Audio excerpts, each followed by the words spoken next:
otomatis mitos-mitosnya juga berubah, termasuk tokoh-tokoh legendanya. Ada yang baru seperti Jaka Sembung ya, itu tokoh-tokoh legenda baru, ada tokoh lama yang diislamkan. Jangan salah loh, Prabu Siliwangi itu dalam pantun-pantun di daerah Subang, Majalengka, itu ceritanya masuk Islam. Itu mirip kayak wayang. Wayang itu kan mau wayang golek atau wayang kulit, kan unsur Islamnya kental banget gitu. Padahal itu teologinya Hindu ya. Ajaran utamanya Hindu kan ada dewa-dewa, ada apa namanya masuk makhluk-makhluk seperti itu. Tapi kemudian diislamkan semuanya ya. Bahkan Batara Guru pun masuk Islam. Jadi yang di mitologi India Batara Guru itu yang paling tinggi dewa Siwa. Nah kalau di Islam mereka tetap dewa, tapi di atasnya ada lagi Allah Subhanahu Wa Taala. Itu mirip di Siksa Kandang Garsian.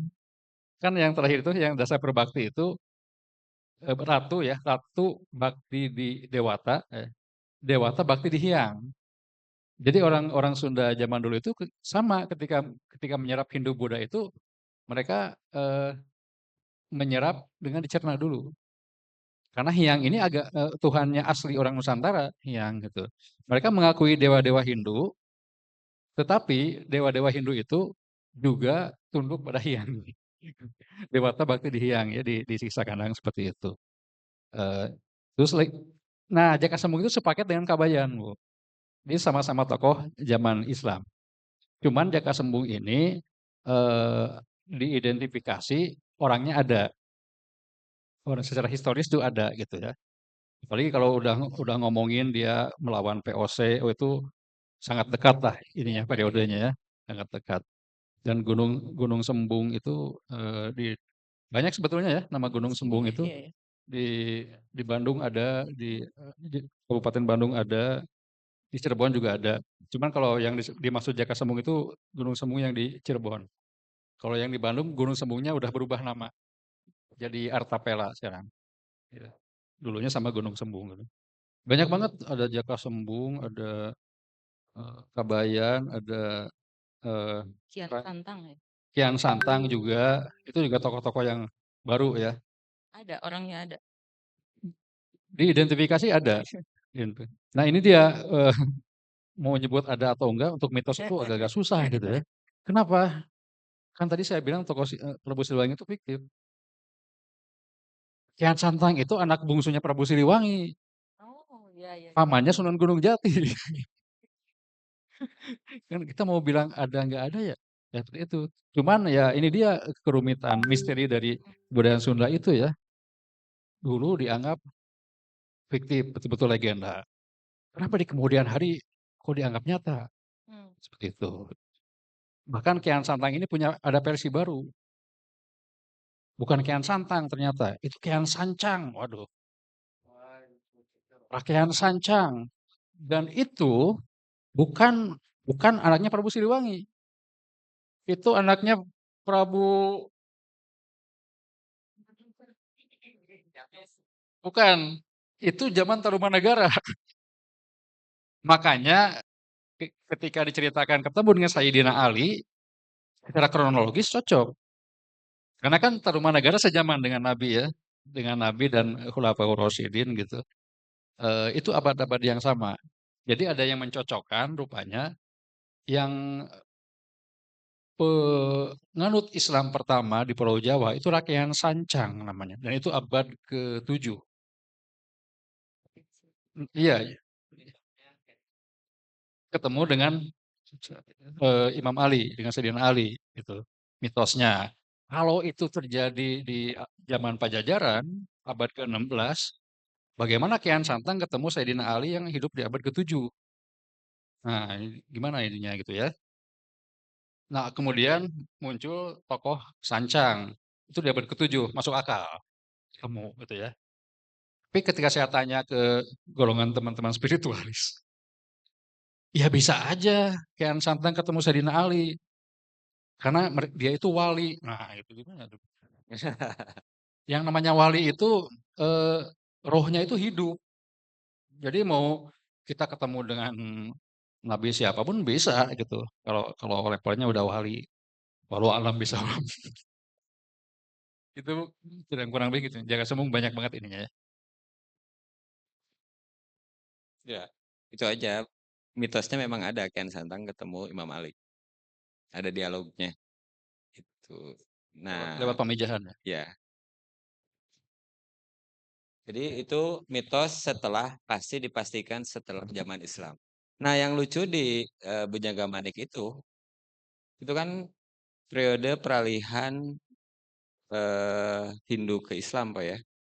Di situ dia juga sudah kenal kosakata Mekah, Madinah. Ya, jadi dia mengidentifikasi sudah ada orang-orang Islam yang masuk ke tanah Jawa. Enggak, Bujaga Maniknya itu kan pangeran. Pangeran yang dia menyamar jalan kaki. Ini bukunya. Nah, ini bukunya. Jadi ini kisah kalau zaman sekarang mah apa? Avanturir. Apa? Iya. Avanturir. Jadi ini Kayak pangeran, Ibnu Batuta. heeh, pangeran benar-benar anak pangeran ya, anak kerajaan Iya, Pajajaran, anak pangeran. nyamar jadi orang biasa, jalan sendirian dari Bogor sampai ke Bali, balik lagi sampai ke Bandung. Akhir ceritanya di Bandung. Tapi ada ceritanya sampai dia kembali terus disambut ibunya di istana.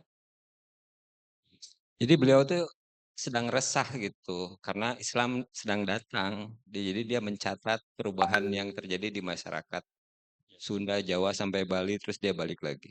Jadi di sini memang agak negatif dikit lah ya tentang ini orang-orang Islam ini mau ngapain sih gitu. Gitu. Jadi ini kisah nyata kesaksian seorang pangeran ditulis.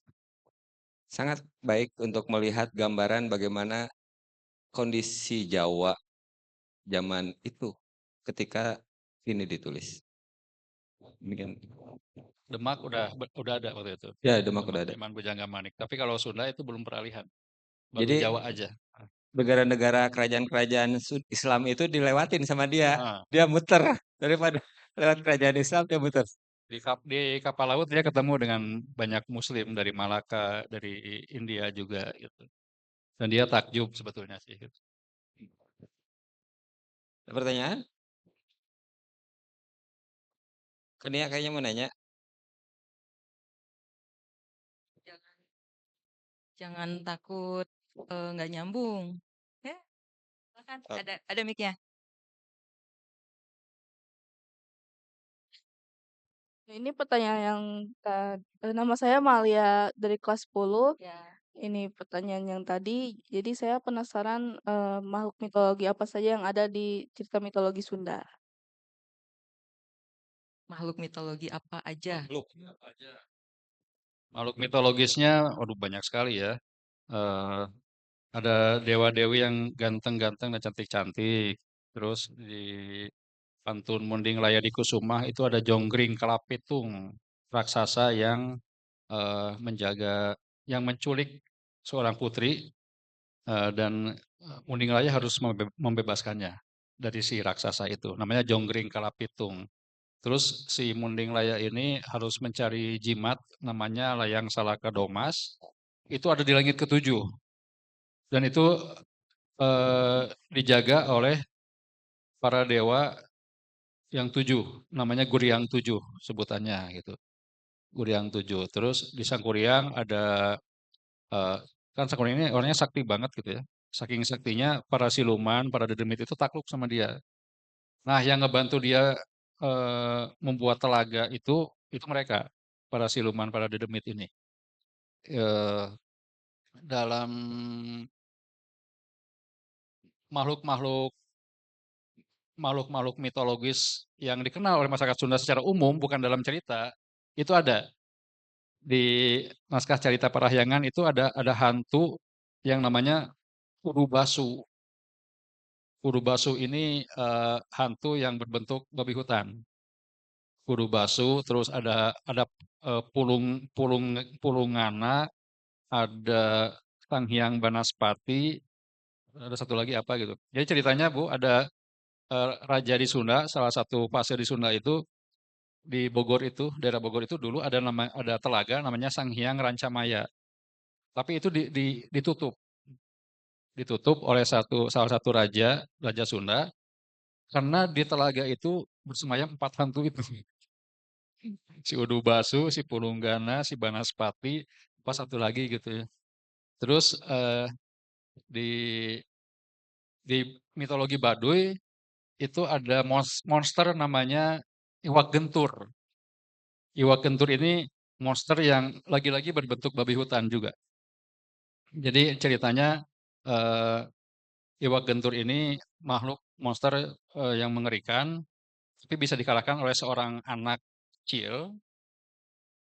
Ini bukan bukan ngeledek ya, memang begitu ceritanya. Kepalanya botak, perutnya buncit, langsung ketawa. Kepalanya botak, perutnya buncit, warna kulitnya hitam. Nah, namanya budak buncireng. Budak buncireng. Buncireng itu buncit. Walaupun jelek, dia sakti. Bisa mengalahkan Iwak Gentur. Iwak Gentur itu kebayang kan monster itu babi hutan. Kalau kalau ingat kalau saya baca legenda Budak Buncireng versus Iwak Gentur itu jadi ingat film Ultraman. Cuman bedanya kalau Ultraman gede ya, kalau Budak Buncireng kecil gitu. Itu bisa kalah si itu tuh si apa namanya? Si Iwak Gentur itu. Itu ternyata dongeng asal mula Hama Tanaman. Karena si Iwak Gentur ini lendirnya jadi apa gitu ya, bulunya jadi apa namanya? Jadi belalang dan sebagainya. Seperti itu. Iwak Gentur ya ininya. Apalagi ya, banyak banget tokoh-tokoh mitologis. Jongering Kalapitung, Iwak Gentur, eh, si Udu Basu. Tapi nama hantu juga pakai Sanghyang loh. Sanghyang Udu Basu. Kenapa? Ya orang Sunda juga memuliakan hantu dalam artian dia menghormati. Makanya ada sajen. Jadi sajen itu sebetulnya bentuk gratifikasi, Bu. Gratifikasi agar para hantu dan dedemit ini dibuai sehingga tidak mengganggu. Gitu. Orang Sunda itu tidak memerangi hantu. Nah, betul. Orang Sunda itu bersahabat dengan hantu. Nah, Ya, asal tidak mengganggu gimana caranya? Kasih sajen. nah itu. Jadi tidak memerangi diruqyah atau apa, Ya, enggak. Orang Sunda itu tidak membunuh hantu. Tapi kamu tempatnya di sana, kami tempatnya di sini. Ini batasnya ya. Nggak ya. boleh saling ganggu ya. Gitu. Hama juga nggak dibunuh, diusir aja pakai apa namanya? Pakai angklung. Mm-mm. Itu untuk mengusir Nah, hama, bukan bukan membunuh gitu ya. Jadi padinya sehat gitu, nggak mengandung pestisida. jadi kalau orang Sunda di sawah itu dikasih angklung, dikasih musik supaya pohonnya tumbuh cepat. Dan itu ada penelitian ilmiahnya loh. Pohon yang dengar musik itu tumbuhnya lebih cepat dibanding yang tidak dengar musik. Serius. Ada betul betul ada. Jadi pohon itu bisa tumbuh lebih cepat kalau dengar musik. Ada penelitian ilmiahnya. Orang sudah sejak dulu pakai musik. Musik apapun, Pak? Musik apapun? Bambu. Oh, tertentu. Mm-mm.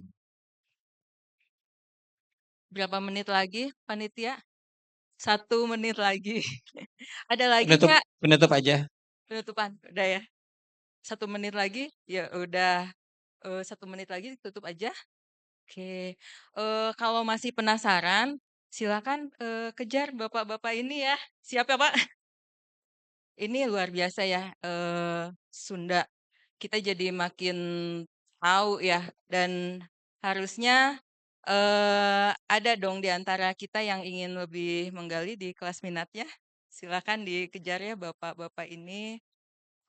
Alhamdulillah anak-anak, eh, ya terutama kita semakin menyadari bahwa eh, Tatar Sunda, tanah yang kita pijak ini, itu sudah menyimpan banyak histori dan peradaban yang luhung ya, yang agung gitu.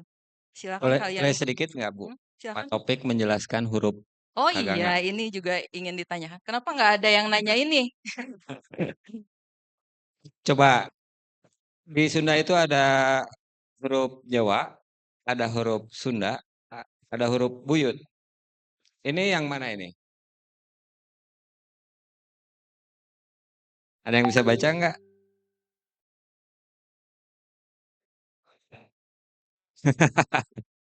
Ini huruf Sunda kekinian, Ya, huruf Sunda hasil modifikasi.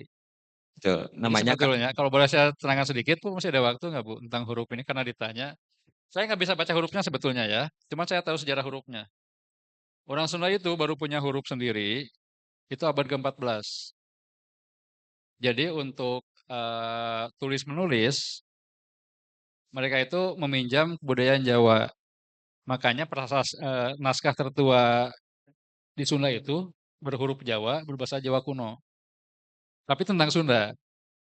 Prasasti juga sama. Prasasti Sunda tertua itu abad ke-11 di Sukabumi ya, Prasasti Sang Hyang Tapak sama berhuruf Jawa kuno, berbahasa Jawa kuno juga. Nah, orang Sunda baru punya huruf itu abad ke-14. Itu di Prasasti Kawali Ciamis. Itu baru pakai Sunda. Nah, naskah pertamanya tadi yang Sang Hyang Sasana Mahaguru itu baru pakai huruf Sunda. Jadi jadi ini ada hasil hasil kreativitas nenek moyang Sunda mengadopsi eh, huruf buyut, ya huruf huruf Buddha atau huruf gunung istilahnya gitu. Seperti itu. Jadi dengan Jawa memang berkerabat, ya. Artinya kalau kita bisa huruf Sunda, kita juga bisa baca huruf Jawa dan Bali. Karena itu sangat-sangat berkerabat, sangat sangat dekat lah. Beda style aja sebetulnya gitu ya. Kalau Latin itu apa bedanya Times New Roman dengan Tahoma gitu. Ya gitu aja sebetulnya. Jadi kalau saya baca Times New Roman bisa juga baca Tahoma gitu, baca apalagi Calibri gitu ya. Sama aja sebetulnya. Beda, beda style aja gitu. Beda beda bentuk fisiknya aja. Tapi konsep dasarnya sama. Sama aja. terima kasih. Alhamdulillah. Terima kasih Pak Jainal dan Pak Topik. Applause semuanya.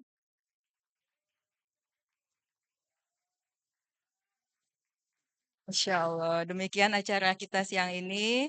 Wabillahi taufiq wal hidayah. Wassalamualaikum warahmatullahi wabarakatuh. Waalaikumsalam. Ya.